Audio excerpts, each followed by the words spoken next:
Here's a story that you need to know about that is happening as we speak. Israel boosted its Syrian and Lebanese border units as special flights carrying thousands of pro-Palestinian activists from Tehran touched down in Damascus on Tuesday for the International Global March to Jerusalem, Friday, March 30.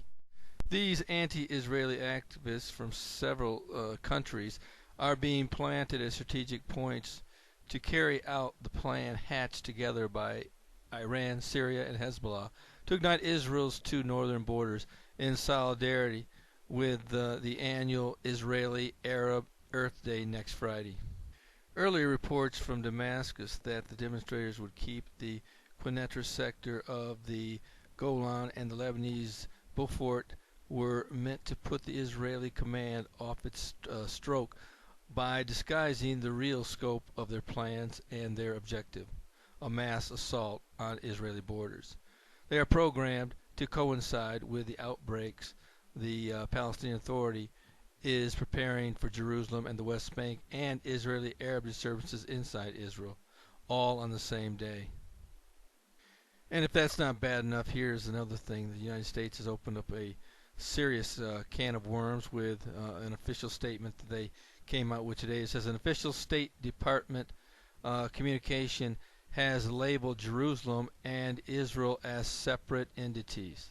In an official press release yesterday, the State Department announced that acting under Secretary Kathleen Stevens travels to Algeria, Qatar, Jordan, Jerusalem, and Israel. Keeping up with its long-standing policy, the State Department refuses to recognize Jerusalem as Israel's official capital, despite a U.S. law stating otherwise. Obama faced criticism on the issue last year when it was revealed that the White House had scrubbed all references to Jerusalem being part of the Jewish state from a collection of photos on its website.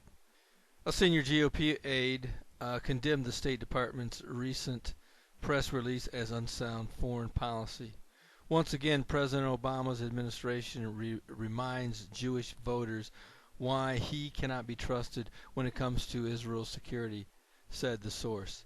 He doesn't think Jerusalem is the capital of Israel. Is it its own sovereign nation? The GOP source also chided Obama for continuing to buck U.S. law on the issue.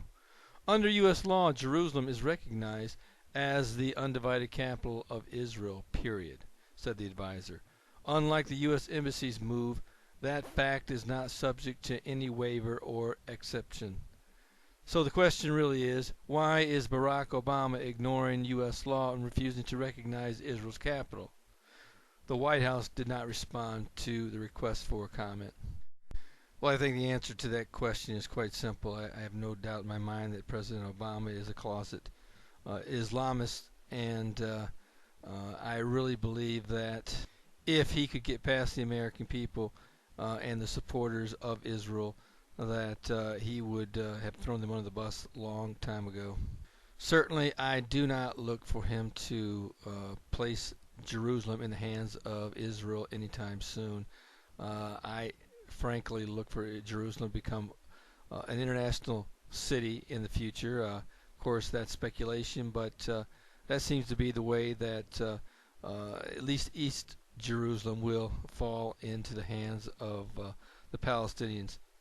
And this in an attempt to please the Islamic world and the Arab League. Of course, many believe that this treaty between the West Bank and Israel is the coming peace agreement that the Antichrist will make, but that may not necessarily be true. It very well could be just a peace treaty between Israel and the Antichrist with many, but that's still yet future. We really don't know how that's going to play out, and we'll see what happens as time goes on. Certainly, I do not believe that any peace agreement will come to pass until after the rapture of the church takes place. And I think that, of course, it could be at any time. So we're not looking too far into the future as far as I'm concerned. But I would just remind you, you might want to keep an eye on what is going on in the Middle East as Iran, Syria, Hezbollah, and other enemies of Israel are beginning to present their covert plans to disrupt Israel's borders. What they have in mind, I don't know, but the Bible is clear that all enemies of Israel will be consumed in time, and their day is coming whether they believe it or not. This is Terry Malone with the Calvary Prophecy Report.